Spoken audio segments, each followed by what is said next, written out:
High বন্ধুরা, তোমরা সবাই কেমন আছো? আশা করি সবাই খুব ভালো আছো। তো তোমাদের ভালোবাসায় আমি অনেক ভালো আছি। তো চলে আসলাম শপিং করতে। না, আমার জন্য কোনো শপিং করছি না, শপিং করছি আমার মানে যে আসছে আমার ছোট্ট পুচকু, জানি না সে ছেলে না মেয়ে। তো তার জন্য আমি শপিং করতে এসেছি। তো সবাই তো জানো যে আমি প্রেগনেন্ট, আমার সামনে ডেলিভারি ডেট জুলাইয়ের 28 তারিখ আমার যে ডেলিভারি ডেট। তো চলেই এলো, তো যার জন্য আমি শপিংটা করে নিচ্ছি।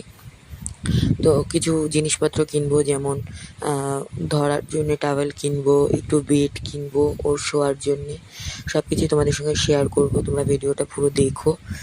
আর আমাকে বাড়ির থেকে না সবাই বলছে যে বাচ্চা হওয়ার আগে কোনো কিছু কেনাকাটা করতে নেই, এতে নাকি খারাপ হয়। তোমরা একটু কমেন্টে জানিও তো এটা সত্যি না মিথ্যা।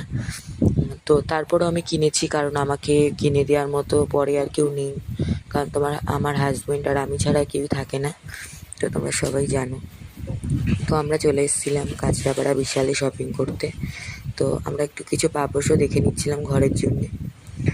তো ভিডিওটা তোমাদের কেমন লাগছে অবশ্যই কমেন্টে জানিও। ভালো লাগলে অবশ্যই লাইক কমেন্ট শেয়ার এবং সাবস্ক্রাইব করে পাশে থাকো। আর ভিডিওটা তোমাদের কেমন লাগছে কমেন্ট অবশ্যই জানিও। তো আমরা পাপোশ দেখে নিলাম, তারপর দেখে তো তোমরা সব ছোট ছোট ব্লগগুলো তোমরা পাবে। ভিডিওগুলো তোমাদের কেমন লাগছে কমেন্টে জানিও। যদি ভালো লাগে, তোমরা কেমন ভিডিও চাও আমাকে কমেন্টে জানিও, আমি তেমন ভিডিও করার চেষ্টা করব। তো আজকের মতো টাটা, আর নেক্সট ভিডিওতে দেখা